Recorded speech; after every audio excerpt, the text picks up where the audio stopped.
वही टॉपिक है, बस उसके आगे कंटिन्यू करेंगे अपन। तो आज का अपना टॉपिक है न्यूक्लियोसोम ऑर्गेनाइजेशन और डीएनए पैकेजिंग।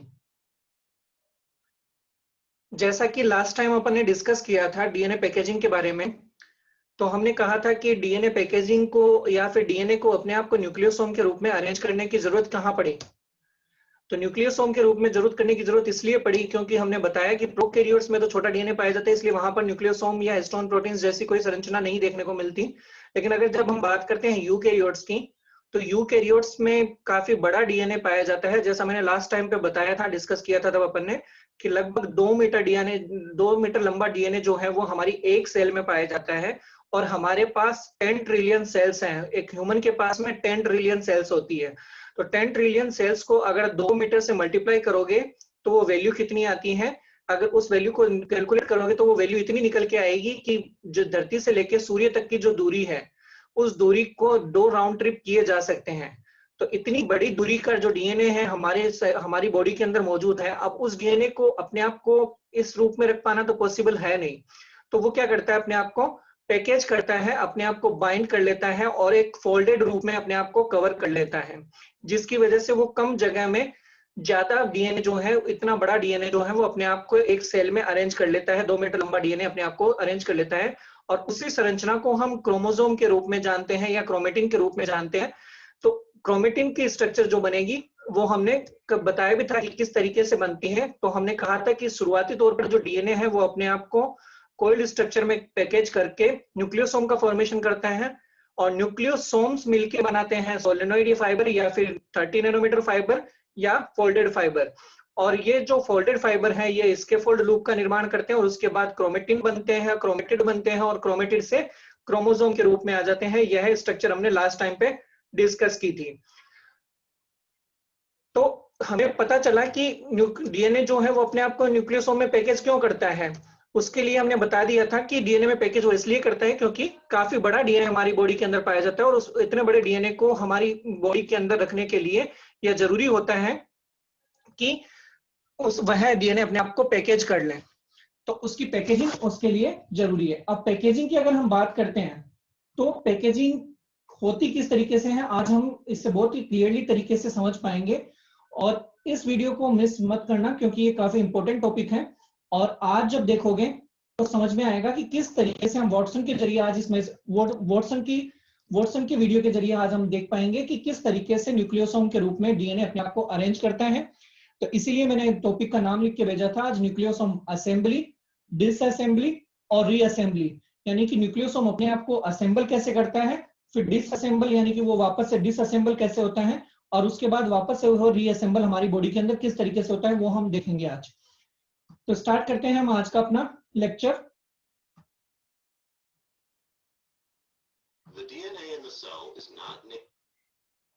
यहाँ पे हम देख पा रहे हैं क्लियरली कि जो डीएनए है वो अपने आप को किस तरीके से अरेंज कर पा रहा है। लास्ट टाइम पे भी हमने डिस्कस किया था कि ये जो हिस्टोन कोर है, हिस्टोन कोर के बारे में हमने बताया था कि हिस्टोन कोर के अंदर 4 हिस्टोन प्रोटीन्स रोल प्ले करते हैं। कौन कौन से वो 4 हैं? H2A, H2B, H3 और H4। ये चारों मिलकर एक हिस्टोन कोर का निर्माण करते हैं। उस हिस्टोन कोर के चारों तरफ जो है वो डीएनए सर्कुलर रूप में आकर बाइंड हो जाता है, जिसमें वो एक टर्न तो कंप्लीट ले लेता है और दूसरा टर्न जो होता है वो कंप्लीट नहीं होता है, वो कंप्लीट से थोड़ा सा पहले ही रह पाता है। ऐसी कंडीशंस को हमने कहा था कि न्यूक्लियोसोम बोला था, जिसमें हमने कहा था कि 2 न्यूक्लियोसोम्स जो हैं या हिस्टोन कोर्स जो हैं 2, वो एक लिंकर डीएनए के जरिए जुड़े होते हैं। तो यहाँ हम देख पा रहे हैं ये लिंकर डीएनए और ये हिस्टोन कोर्स देख पा रहे हैं। तो ये कंप्लीट संरचना जो है वो न्यूक्लियोसोम कहलाती है। तो शुरुआत में जो हमने टॉपिक देख रहे हैं उसके अंदर लिखा हुआ मिल रहा है न्यूक्लियोसोम असेंबली। तो आज हम इस टॉपिक के जरिए बहुत ही अच्छे से समझ पाएंगे कि किस तरीके से न्यूक्लियोसोम की असेंबली होती है। उसके बाद हम ये हमारे ऑब्जेक्टिव रहेंगे आज की इस टॉपिक को देखने के बाद में क्या क्या हम समझ पाएंगे। सबसे पहली चीज जो हम समझेंगे वो ये होगा कि बेसिक न्यूक्लियोसोम स्ट्रक्चर और क्रोमोसोम की स्ट्रक्चर को हम समझेंगे। उसके बाद हम समझेंगे understand the process of nucleosome disassembly, कि न्यूक्लियोसोम वापस से अपने आप को डिसअसेंबल किस तरीके से करता है, वो प्रोसेस को हम समझेंगे। उसके बाद हम understand the process of nucleosome reassembly, हम ये भी वो प्रोसेस के बारे में भी जानेंगे कि न्यूक्लियोसोम अपने आप को रीअसेंबल कैसे करता है। उसके बाद हम लास्ट में ये जानेंगे कि understand the importance of new histone distribution in the daughter chromatid. जब वापस से रीअसेंबली होगी तो हिस्टोन्स जो हैं, नए जो हिस्टोन प्रोटीन्स होते हैं, वो वापस से उनके साथ उन्हें बाइंड किस तरीके से करते हैं, यह भी हम आज इस वीडियोस के जरिए या इस लेक्चर के जरिए हम जानेंगे। तो चलिए शुरू करते हैं आज का हमारा टॉपिक, न्यूक्लियोसोम डिसअसेंबली, डिसअसेंबली और रीअसेंबली। यहां हम देख पा रहे हैं कि एक सेल हमारे सामने दिखाई दे रही है हमें, और यहाँ पे हमें सेल के अंदर न्यूक्लियस, एंडोप्लाज्मिक रेटिकुलम जैसी संरचनाएं हमें दिखाई दे रही है, और न्यूक्लियस के अंदर हमें यहाँ पे डीएनए दिखाई दे रहे हैं। इन डीएनए के बारे में ही हम अच्छे से जानेंगे, और यहीं पे देख पा रहे हैं हम कि हमारे क्रोमोसोम्स जो होते हैं, हमारे अंदर 23 पेयर्स ऑफ क्रोमोसोम पाए जाते हैं, जिसको हमने पहले भी बताया था, जिनमें से 22 पेयर्स जो होते हैं वो ऑटोसोम्स के नाम से जाने जाते हैं, और जो 1 पेयर होता है जिसको XX या XY बोलते हैं, वह एलोसोम के नाम से जाना जाता है। 22 पेयर्स जो होते हैं उसके बारे में मैंने पहले बताया था कि ये वेजिटेटिव स्ट्रक्चर का फॉर्मेशन करने के लिए रिस्पॉन्सिबल होते हैं हमारी बॉडी में, जबकि जो XX और XY है वो क्रोमोसोम्स हमारी रिप्रोडक्टिव स्ट्रक्चर का फॉर्मेशन करने व रिप्रोडक्टिव डिस्क्रिमिनेशन करने या फिर रिप्रोडक्टिव डिफरेंशिएशन करने के लिए रिस्पॉन्सिबल होते हैं। तो यहां हम देख पा रहे हैं कि हमारी सेल के अंदर 23 पेयर्स ऑफ क्रोमोसोम पाए जाते हैं। अब आगे जब हम बात करें तो यहाँ पे बहुत ही अच्छे से देख पा रहे हो कि जब रेप्लिकेशन होता है, उस रेप्लिकेशन के दौरान जैसे मैंने कहा था कि जेनेटिक एक्सप्रेशन या जीन एक्सप्रेशन होने के लिए जरूरी है कि न्यूक्लियोसोम जो है वो अपने आप को डिसअसेंबल करे, और उसके बाद ही कोई जो मोलिकुलर फिनोमिना है, molecular phenomena means replication, transcription, translation, इस तरीके की जो प्रोसेस है वो हो पाती हैं। तो यहाँ हम देख पा रहे हैं कि किस तरीके से जो है स्टोन्स जो है वो यहाँ से रिमूव हो जाते हैं, ये हम देख पा रहे हैं यहाँ पे रेप्लिकेशन के दौरान। और उसके बाद डीएनए का रेप्लिकेशन होता है, और एक डीएनए जो हमारे पीछे से हमें आता हुआ दिखाई दे रहे हैं, वो दो डीएनए की फॉर्म में, दो डीएनए स्ट्रैंड्स के रूप में, दो डीएनए स्ट्रैंड्स के रूप में कन्वर्ट हो जाता है। तो यहां हमने देखा कि ये डिसअसेंबली है कि किस तरीके से यहाँ पे न्यूक्लियोसोम अपने आप को डिसअसेंबल करता है, और उसके जरिए जो है रेप्लिकेशन या फिर अदर को मोलिकुलर मैकेनिज्म जिसको हम कहते हैं, जैसे मोलिकुलर मैकेनिज्म कौन कौन से होंगे, जो मैंने बताया कि 3 तरीके के मोलिकुलर मैकेनिज्म होंगे।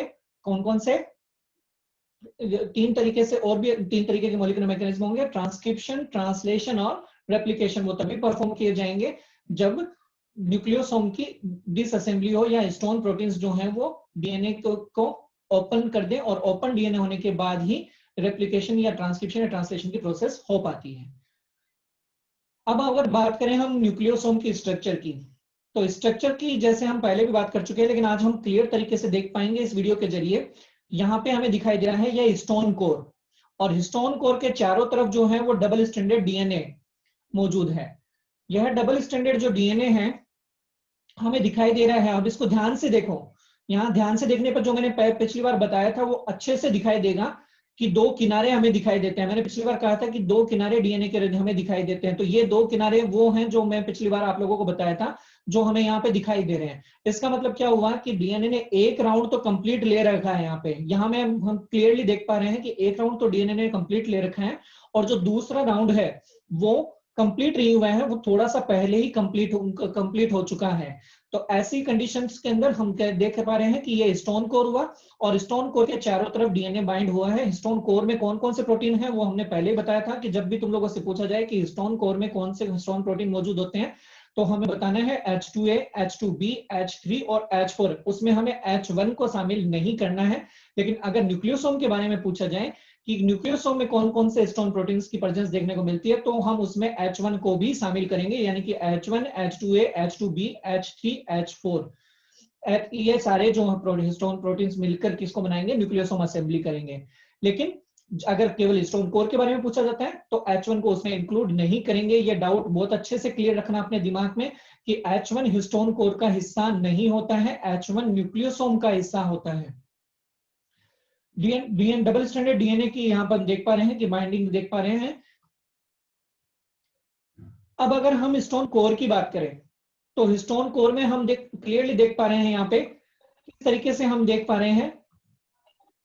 यहाँ पे स्टोन कोर को देखना, ये स्टोन कोर है जिसमें कलर फॉर्मेशन के जरिए यहाँ पे दिखाया गया है। कलर फॉर्मेशन के जरिए हम देख पा रहे हैं कि ये जो कलर है ये H2A को डिनोट कर रहा है, इस तरीके का जो कलर है वो H3 को डिनोट कर रहा है, इस तरीके का जो कलर है वो H2B को, और यहाँ पे H4 को डिनोट कर रहा है। तो ऐसी कंडीशंस में हम ये देख पा रहे हैं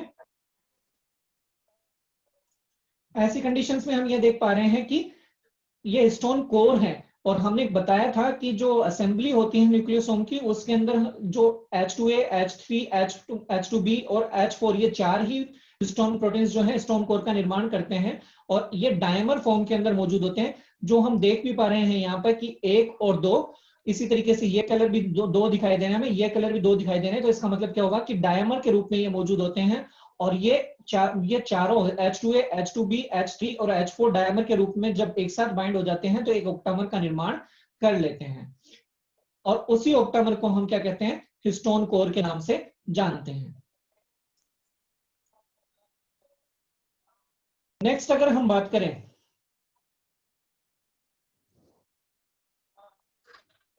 ये इस तरीके से देखिए, ये H4 टेट्रामर बना, यानी कि H3 और H4 आपस में मिलके H3 की दो डायमर है, H3 डायमर फॉर्म में है और H4 भी डायमर फॉर्म में है, और दोनों ने आपस में जुड़ के क्या बना लिया, एक H3H4 टेट्रामर का निर्माण कर लिया। इसी तरीके से अगर हम बात करें H3 और H4 की, H2A और H2B की, तो H2A और H2B भी डायमर के रूप में आपस में बाइंड होकर एक टेट्रामर का निर्माण करेंगे, और जब ये आपस में जुड़ जाएंगे तो एक ऑक्टामर का निर्माण हो जाएगा, और इसी ऑक्टामर को हम क्या बोलते हैं, हिस्टोन कोर के नाम से जानते हैं। तो जो मैंने बताया था वो अच्छे से समझ में आया कि H2A, H2B, H3 और H4 मिलकर ही एक ऑक्टामर का निर्माण करते हैं, H1 इसका हिस्सा नहीं होता है। यहां हम देख पा रहे हैं जो हमने लास्ट टाइम पे बताया था कि हिस्टोन प्रोटीन्स के अंदर, या जैसे मैंने कहा था कि चाहे हिस्टोन प्रोटीन हो या कोई और प्रोटीन हो, सभी प्रोटीन के अंदर एक एन टर्मिनल होता है और एक सी टर्मिनल होता है। एन टर्मिनल मीन्स NH2 वाला जो ग्रुप है, क्योंकि अमाइनो एसिड, प्रोटीन किससे मिलकर बने होते हैं, अमाइनो एसिड से। जब प्रोटीन अमाइनो एसिड से मिलकर बने होते हैं तो अमाइनो एसिड की जो स्ट्रक्चर होती है उसमें एक तरफ NH2 ग्रुप होता है और दूसरी तरफ COOH ग्रुप होता है। तो इसकी वजह से एक जो सिरा होगा वो एन टर्मिनल कहलाएगा, और जो दूसरा सिरा होगा वो सी टर्मिनल कहलाएगा। यहाँ हम देख पा रहे हैं कि जो हिस्टोन कोर है, हिस्टोन कोर के बाहर की तरफ जो निकला हुआ हिस्सा है वो कौन सा है, एन टर्मिनल, और जो सी टर्मिनल है वो कहाँ पाए जा रहे हैं, हिस्टोन कोर का हिस्सा है। यानी कि सी टर्मिनल हिस्टोन कोर के अंदर की तरफ, वह एन टर्मिनल जो है वो बाहर की तरफ एक्सपोज होते हुए या बाहर की तरफ हमें दिखाई देते हैं। नेक्स्ट अगर हम बात करें इस हिस्टोन कोर की, तो हम देख पा रहे हैं कि ये जो एन टर्मिनल है इनका रोल क्या है। एन टर्मिनल का रोल है कि जो डीएनए है उस डीएनए को टाइटली बाइंड करके रखने में, यानी कि उसे होल्ड करके रखने में, इस स्टोन कोर के चारों तरफ होल्ड करके रखने में इन एन टर्मिनल का रोल होता है। इसलिए एन टर्मिनल जो है वो डीएनए को होल्ड करके रखने का होल्ड करके रखने में रोल प्ले करते हैं।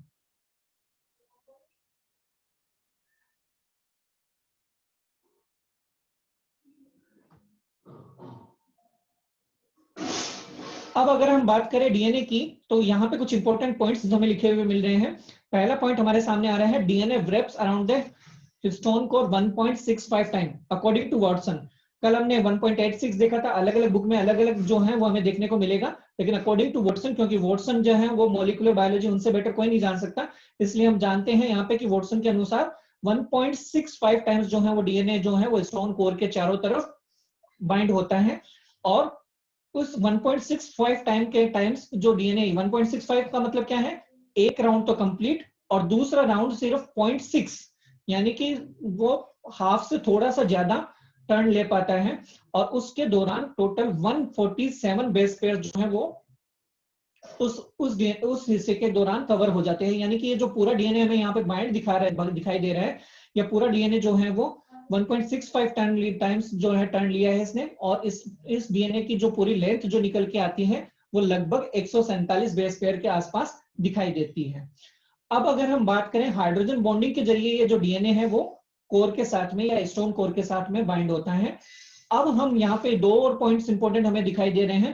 पहला पॉइंट ये दिखाई दे रहा है कि जो मिडिल और एंड है डीएनए का, यानी कि मिडिल और एंड कौन सा, कि जो डीएनए जो इसके चारों तरफ बाइंड हो रहा है उसका बीच वाला हिस्सा और कॉर्नर्स, ये दोनों किनारे, तो मिडिल और कॉर्नर जो है वो H3 और H4 टेट्रामर के साथ बाइंड होते हैं, जबकि बाकी का जो डीएनए बचता है किसको छोड़ के, एक तो डीएनए के किनारों को छोड़ के और एक डीएनए के बीच के सिरे को छोड़ के, बाकी जो डीएनए का हिस्सा बचता है वो H2A और H2B डायमर के साथ में बाइंड होता है। तो H2A और H2B के साथ में डीएनए का काफी ज्यादा हिस्सा जो है वो बाइंड होता है, और केवल H3 और H4 टेट्रामर के साथ में केवल मिडिल और एंड जो एंड ऑफ डीएनए है वही केवल बाइंड होता है।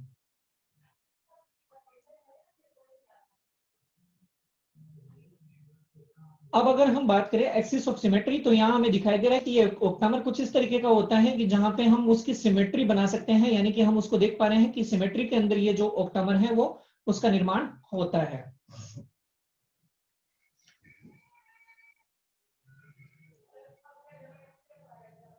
अब जो हमने चीज बताई थी कि जो न्यूक्लियोसोम स्ट्रक्चर बनाने में रोल प्ले किसका होता है, हमने बताया था कि स्टोन कोर तो H2A, H2B, H3 और H4 का बना होता है, लेकिन अगर न्यूक्लियोसोम की असेंबली की बात करें तो उसमें H1 का भी रोल होता है।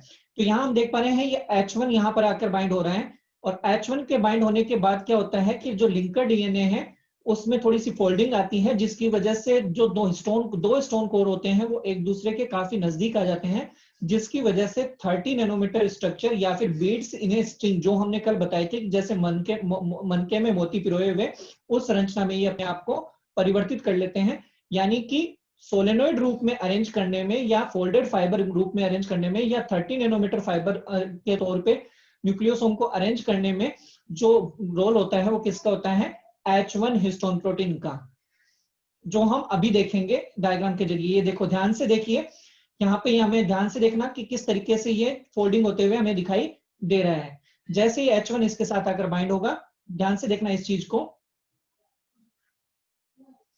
जैसे ही H1 आकर बाइंड हुआ यहाँ पे कुछ फोल्डिंग हुई और उसकी वजह से जो दो न्यूक्लियोसोम है वो आपस में नजदीक आ जाएंगे और बीट्स इन स्ट्रिंग स्ट्रक्चर का निर्माण करेंगे, यानी कि 30 नैनोमीटर स्ट्रक्चर का निर्माण कर लेंगे, जो हम अभी देखेंगे आगे। यहाँ हमें दिखाई दे रहा है क्लियरली कुछ न्यूक्लियोसोम्स की स्ट्रक्चर हमें दिखाई दे रही है, और लिंकर डीएनए भी साथ में होता है। तो हमने बताया था कि H1 जो है उसका काम देखिए क्या क्या है, अभी लिखा हुआ है। H1 का काम, हमने पहला काम है H1 binding stimulates formation of 30 nanometre fibre, जो अभी हमने बताया था कि H1 की वजह से 30 नैनोमीटर फाइबर जैसी संरचना या फिर बीट्स इन स्ट्रिंग संरचना का निर्माण होता है। तो H1 जो है वो पहला काम करता है stimulates formation of 30 nanometre fibre. H1 stone का दूसरा काम है, कैसे करता है ये काम, H1 stone pull adjacent nucleosome into close proximity, यानी कि जैसे H1 आप बाइंड होता है तो जो ये न्यूक्लियोसोम जो दूर दूर थे वो आपस में पास आकर अरेंज हो जाते हैं। नेक्स्ट अगर हम बात करें तो कुछ इस तरीके से हम देखेंगे अभी कि किस तरीके से 30 नैनोमीटर स्ट्रक्चर या फिर फोल्डेड फाइबर स्ट्रक्चर का निर्माण होता है। यहाँ पे देखिए किस तरीके से ये बन रहे हैं, देखते जाइए इसको ध्यान से, और हमें दिखाई दे रहा है कि एक बहुत ही अच्छे से एक सोलेनोइड मॉडल जो है वो बन चुका है, यानी कि जो न्यूक्लियोसोम है उसने अपने आप को सोलेनोइड रूप में या 30 नैनोमीटर फाइबर मॉडल के रूप में अरेंज कर लिया है, जो कि यहाँ पे देख पा रहे हो कि ये 30 नैनोमीटर इसकी डायमीटर होती है, इसलिए इसको 30 नैनोमीटर फाइबर मॉडल या फिर 30 नैनोमीटर क्रोमेटिन मॉडल या फोल्डेड फाइबर मॉडल के नाम से जाना जाता है।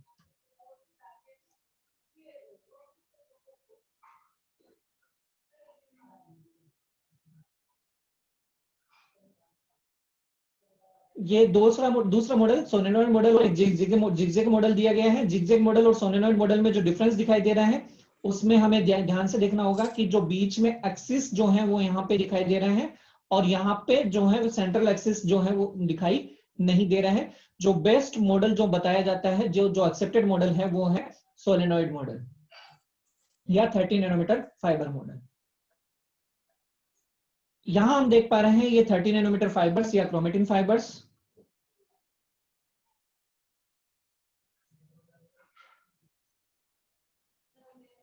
और ये जब क्रोमेटिन फाइबर से ये अपने आप को अरेंज कर लेते हैं किस रूप में, क्रोमोसोम्स को स्कैफोल्ड रूप में। ये देखिए स्कैफोल्ड रूप में अपने आप को अरेंज करते जा रहे हैं और एक क्रोमोसोम जैसी संरचना का निर्माण कर लेते हैं। तो यहाँ ये कल भी हमने डिस्कस किया था, जब पिछला प्रीवियस वीडियो लेक्चर हमने लिया था उसमें भी ये डिस्कस किया था कि ये अपने आप को स्कैफोल्ड के रूप में अरेंज कर लेते हैं, यानी कि पहले न्यूक्लियोसोम बनेगा, न्यूक्लियोसोम अपने आप को सोलेनोइड रूप में अरेंज करेगा, और फिर सोलेनोइड जो है वो अपने आप को स्कैफोल्ड रूप में अरेंज करेंगे, और ये जो स्कैफोल्ड है वो अपने आप को क्रोमोसोम्स के रूप में अरेंज कर लेंगे। और ये क्रोमोसोम्स जो हैं हमें दिखाई देते हैं क्रोमोसोम्स, और क्रोमोसोम्स में भी ये कंप्लीट अरेंजमेंट नहीं है, ये हम स्कैफोल्ड देख रहे हैं, यह केवल और केवल क्रोमोसोम की एक लोकस पर, यानी कि क्रोमोसोम के एक स्थान पर, जहां पे ये रेड कलर का जो दिखाई दे रहा है हमें, इस स्थान पर ये स्कैफोल्ड के रूप में पाए जाते हैं। और ये कंप्लीट स्कैफोल्ड जो है हमें पूरे पूरे के पूरे क्रोमोसोम्स पर देखने को मिलते हैं। तो इस तरीके से क्रोमोसोम न्यूक्लियोसोम अपने आप को असेंबल करता है। यह था क्रोमोसोम न्यूक्लियोसोम असेंबली। अब हम बात करेंगे डिसअसेंबली की। डिसअसेंबली की जब हम बात करेंगे तो किस डिसअसेंबली की जरूरत कब पड़ती है? जैसा मैंने कहा था कि जब हिस्टोन प्रोटीन के साथ में या न्यूक्लियोसोम स्ट्रक्चर बन जाती है या क्रोमोसोम स्ट्रक्चर होती है, तो उस स्ट्रक्चर में डीएनए कॉम्प्लेक्स रूप में बाइंड रहता है या कॉम्पैक्ट संरचना रखता है, जिसकी वजह से वहां पर मॉलिक्यूलर मैकेनिज्म का हो पाना पॉसिबल नहीं होता है। अगर मॉलिक्यूलर मैकेनिज्म करने हैं तो मॉलिक्यूलर मैकेनिज्म के लिए उन्हें वापस से अपनी डिसअसेंबली करनी होगी, और उस डिसअसेंबली के प्रोसेस को अभी हम जानेंगे। ड्यूरिंग क्रोमोसोम डुप्लीकेशन, जब क्रोमोसोम का डुप्लीकेशन होता है एस फेज के दौरान, जब सेल साइकिल होते हैं, हम सब जानते हैं कि G1, S, G2 और M फेज।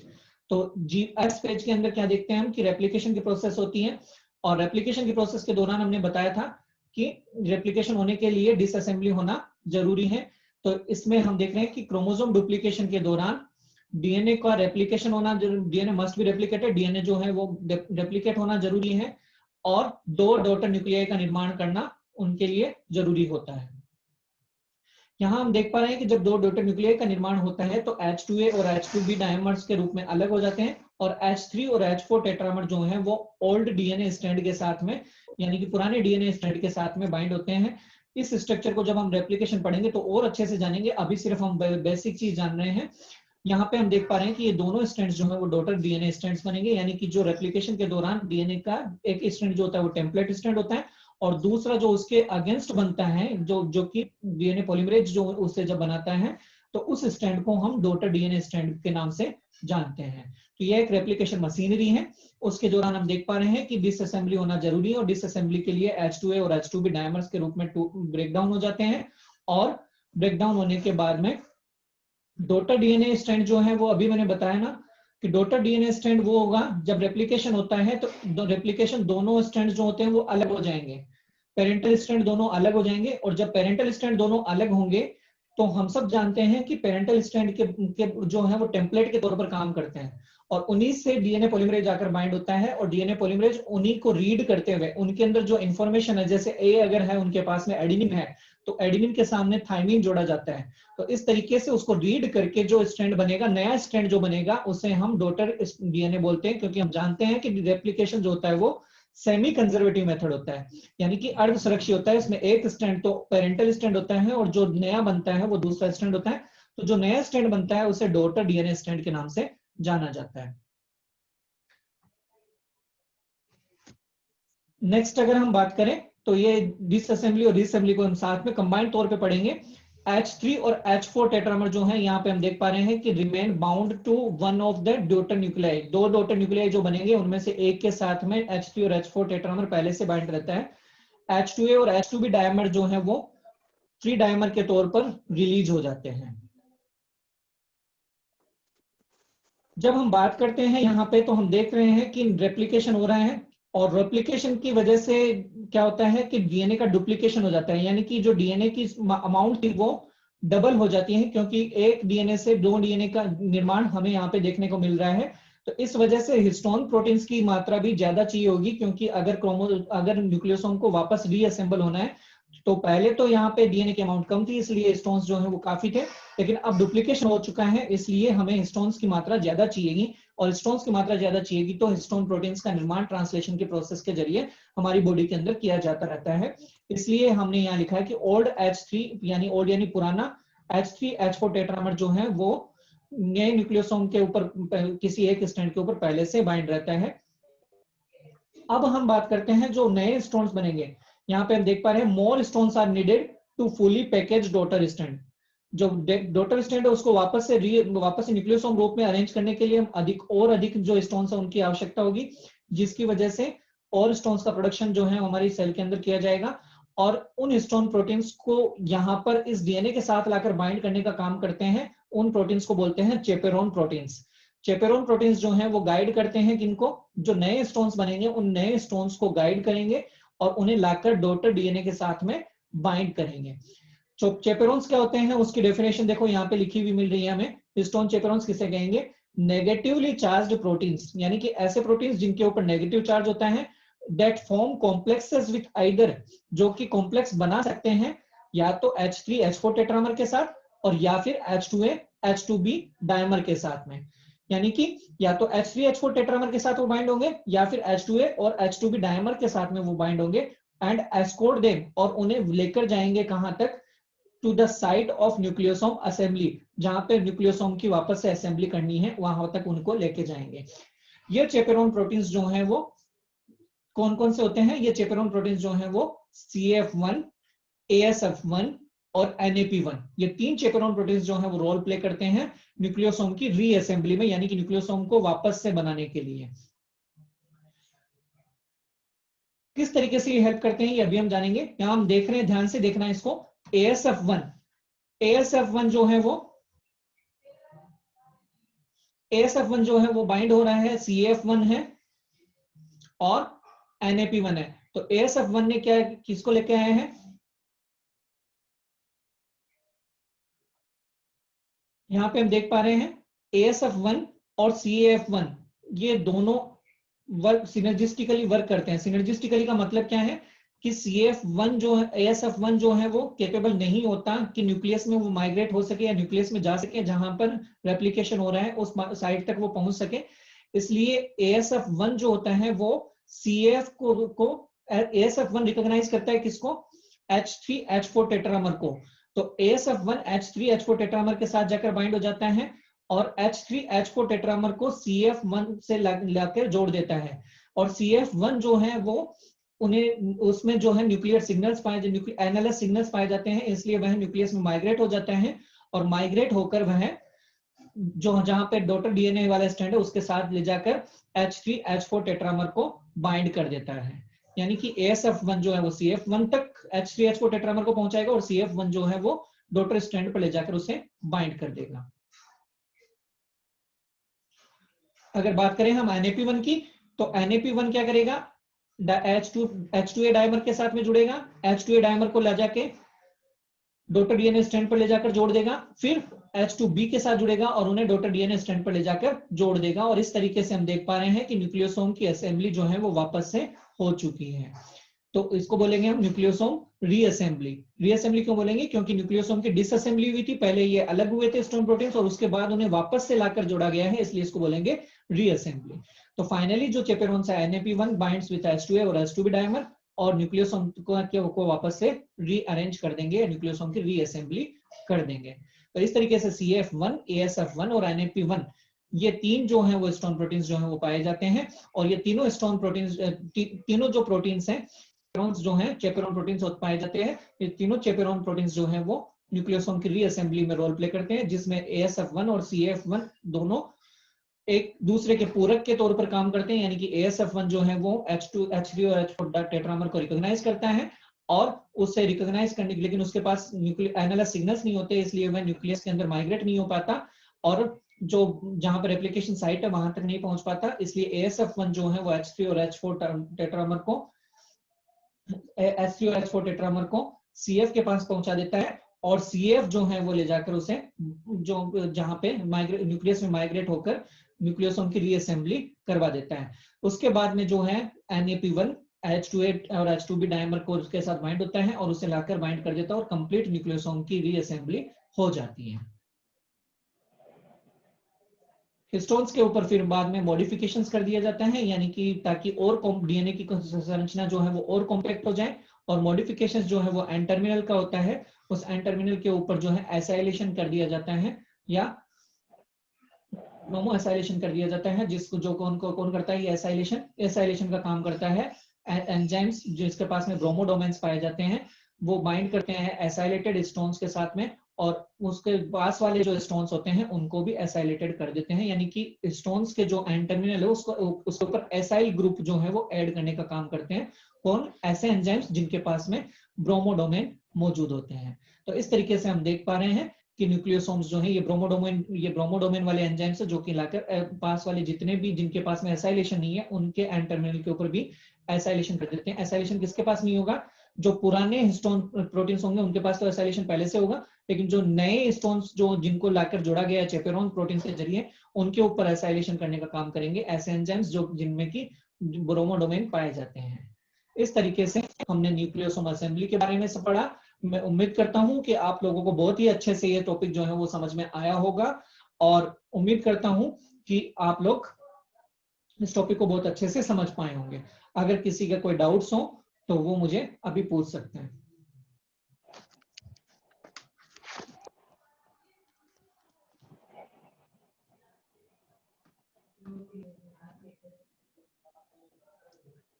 किसी को कोई डाउट?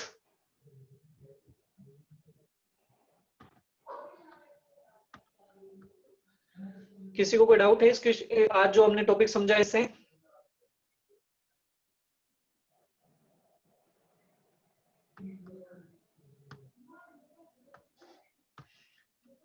किसी को कोई डाउट है जो हमने आज समझा है उससे? No sir. समझ में आया अच्छे से? Yes sir. अच्छा लगा आज का वीडियो? Yes sir. देखिए किस तरीके से न्यूक्लियोसोम असेंबली होती है, फिर डिसअसेंबली होती है, और उसके बाद न्यूक्लियोसोम वापस से रीअसेंबल करता है। मैं इंग्लिश में बोल रहा हूँ, लेकिन मेरे हिसाब से ये इंग्लिश आप लोगों के लिए हार्ड नहीं होगी, क्योंकि बहुत सिंपल इंग्लिश है। असेंबली का मतलब क्या होता है? इकट्ठा होना, यानी कि न्यूक्लियोसोम के रूप में अपने आप को बनाना। उसके बाद हम कह रहे हैं कि न्यूक्लियोसोम अपने आप को क्या करता है?